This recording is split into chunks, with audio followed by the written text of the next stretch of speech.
예전보다는 항암 치료가 잘 된다고 하지만 역시 암은 무섭고 걸리면 쉽지 않으실 겁니다. 그래서 우리는 발암물질에 대해서 공부하고 피하려고 노력합니다. 대부분 발암물질은 인스턴트 식품, 담배술 등 일반적으로 나쁘다고 생각하는 것에만 있다고 알고 계신 분들이 많습니다. 그런데 다들 몸에 좋다고 알았던 식품에도 발암물질이 있다는 것을 아셨나요? 오늘은 건강에 좋은 줄 알고 먹었지만 오히려 암을 불러일으키는 의외의 식품 7가지에 대해서 알아보겠습니다. 이 7가지 식품에 대해 끝까지 잘 들으시고 반드시 암을 피해 가셨으면 합니다. 1. 젓갈. 들어가는 재료에 따라 약 60여 종에 달하는 젓갈은 소금이 많아 나트륨이 많긴 하지만 숙성 과정에서 생긴 발효의 맛과 유산균으로 자칫 건강에 좋은 식품이라 여기기 쉽습니다. 그런데 국제암연구소는 얼마 전 벤조피렌과 성면에 이어 젓갈을 일군 발암물질에 포함시켰습니다. 젓갈이 일군 발암물질이 된 건 바로 소금 때문입니다. 물론 소금 자체는 일군 발암물질이 아니지만 젓갈 속 단백질이 소금의 아질산염과 만나면 니트로사민이라는 물질이 만들어지는데 이 니트로사민이 암을 유발할 수 있는 성분으로 밝혀진 것입니다. 또 젓갈에 들어가는 다량의 첨가물 역시 문제가 되었습니다. 반찬 가게에서 흔히 볼 수 있는 명란젓은 원래는 연분홍색에 가깝지만 대부분 먹음직스럽게 보이려고 붉은색을 띠고 있습니다. 이러한 젓갈에는 원가 절감을 위해 고춧가루는 적게 사용하고 먹음직스럽게 보이도록 하는 발색제인 아질산 나트륨이 들어가 있어요. 또 감칠맛을 증폭시키기 위해 디소르비톨, L글루타민산 나트륨, 조미액, 백설탕, 무려까지 다량 첨가되어 있어요. 따라서 젓갈을 안심하고 즐기기 위해선 성분표를 확인하는 것이 최선입니다. 첨가물이 많이 들어간 젓갈을 되도록 섭취를 피하고 합성 첨가물을 비롯해 원재료의 수가 적은 것을 고르는 것이 좋아요. 또 안심할 수 있는 젓갈이라도 짠 음식을 많이 먹으면 당뇨 등 성인병의 발병률을 높이고 눈 건강을 해칠 수 있으므로 되도록 섭취를 피하고 적당히 즐기도록 하시는 게 건강 관리에 좋아요. 2. 감자. 배고플 때 저렴하게 배를 채울 수 있던 감자는 우리에게 아주 친숙한 채소입니다. 하지만 감자를 드실 때 껍질과 색깔을 유심히 보셔야 합니다. 감자 껍질의 싹을 발견했다면 반드시 싹을 도려내거나 버리셔야 합니다. 이는 감자의 싹에 있는 솔라닌이라는 독성 물질 때문입니다. 솔라닌은 감자가 자신을 보호하기 위해 만들어내는 천연 살충제입니다. 일반적으로 감자 100g엔 약 7mg의 솔라닌이 들어있습니다. 몸무게 1kg당 1mg을 드시면 두통, 복통, 메스꺼움 등의 증상이 나타나고 400mg을 넘게 먹으면 사망할 수도 있다고 합니다. 특히 솔라닌은 암을 걸리게 할 가능성이 있으니 언제나 주의하셔야 합니다. 또한 초록색으로 변한 감자는 먹어도 된다고 여기는 사람이 많습니다. 초록색 감자 역시 솔라닌 함량이 높아졌다는 뜻이므로 드시면 안 됩니다. 그리고 솔라닌은 감자의 싹뿐만 아니라 감자의 껍질에도 함유되어 있습니다. 많은 양이 함유되어 있지는 않지만 껍질째 감자를 조리할 경우 솔라닌의 일부가 감자에 스며들기 때문에 가능한 껍질을 벗기고 조리하는 것이 좋습니다. 이 솔라닌은 수용성이 아니기 때문에 물에 제거되지도 않고 섭씨 285도에서 분해되기 때문에 삶아도 소용없습니다. 3. 버섯. 버섯은 종류도 많고 맛도 다양하여 좋아하는 사람들이 많습니다. 한의학에서는 약으로 사용되는 버섯도 있을 정도로 버섯의 영양 성분은 대단합니다. 하지만 버섯을 드시는 방법은 아주 주의하셔야 합니다. 특히 버섯을 생으로 드시게 되면 아주 위험합니다.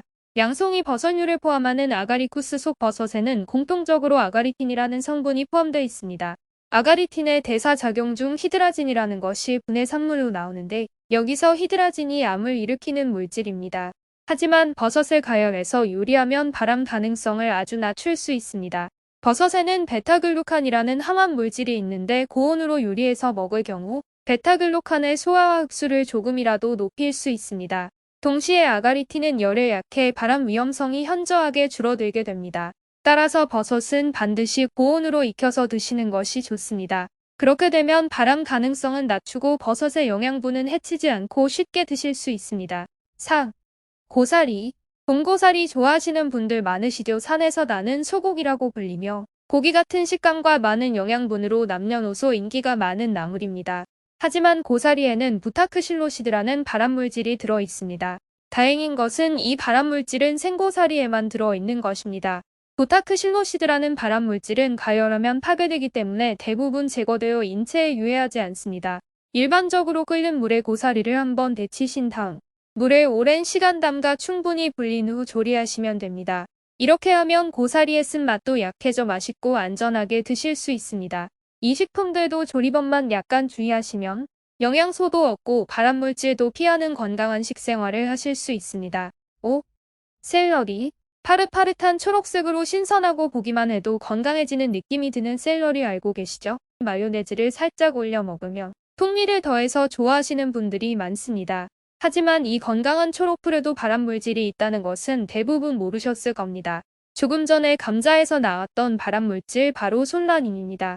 감자보다는 적게 함유되어 인체에 아주 치명적이지는 않지만 역시 다량으로 드시게 되면 복통이나 심한 경우 호흡곤란까지 일으킬 수 있습니다. 또한 샐러리는 키울 때 다른 채소들보다 농약을 많이 사용하기 때문에 농약이 잔류하기 쉽습니다. 따라서 가능하다면 샐러리는 잎보다는 줄기 위주로 드시면 농약을 덜 드실 수 있습니다. 6. 연어. 뉴욕타임즈의 슈퍼푸드로 뽑힌 연어는 건강식품으로 인정받고 있습니다. 하지만 연어를 섭취할 때 자연산 연어인지 양식장 연어인지 꼭 확인해야 합니다. 연어 자체에는 유익한 영양소가 풍부하지만 양식장에서 키운 연어는 살충제, 항생제 등 각종 화학적 발암물질을 다량 투여하기 때문입니다. 특히 노르웨이 양식 연어에서 이런 발암물질이 많이 발견되었습니다. 노르웨이 양식 연어에서는 항생제뿐만 아니라 확약품인 디플루벤주론을 사용한 적도 있는 것으로 밝혀졌습니다. 또한 고농도의 납과 카드뮴 등 암을 일으키는 중금속이 검출되기도 하였습니다. 이런 양식 연어를 드실 경우 인체에 매우 치명적인 결과를 가져올 수 있습니다. 따라서 이런 양식 연어가 값싼 가격에 수출되어 시중에 판매 중이기 때문에 가격이 너무 저렴하다면 다시 한번 의심을 해보고 되도록이면 자연산을 구매하시는 게 좋습니다. 7. 직화구이 고기. 탄 음식이란 육류나 생선 등을 석쇠, 숯불, 그릴 등과 같이 불에 직접 굽는 직화구이 방식에 의해 조리하는 과정 중 음식이 그을리거나 검게 탄 부위를 말합니다. 육류나 생선을 높은 온도에서 굽는 경우 암 유발을 촉진하는 강력한 발암물질들이 육류나 생선 표면에 발생하게 됩니다. 부위 음식에서 나오는 헤테로사이클리감인 벤조피렌 같은 발암물질은 DNA 돌연 변이를 유발해 암 위험을 높이게 됩니다. 이를 섭취할 경우 위암, 대장암, 췌장암, 유방암 발생률이 높아집니다. 고기는 항상 구워 먹기보다는 삶거나 끓여서 수육, 보쌈 등 먹는 것이 건강에 좋습니다. 그리고 암 예방뿐 아니라 다른 질병 예방을 위해서도 골고루 먹는 식습관이 중요합니다. 여러 색깔의 신선한 채소와 과일, 폭류, 견과류, 적절한 양의 곡류, 육류, 생선을 먹으면 암 예방에 도움이 됩니다. 오늘은 건강에 좋은 줄 알고 먹었지만 오히려 암을 불러일으키는 의외의 식품 7가지에 대해서 알아보았습니다. 튼튼건강TV 구독과 좋아요 부탁드립니다.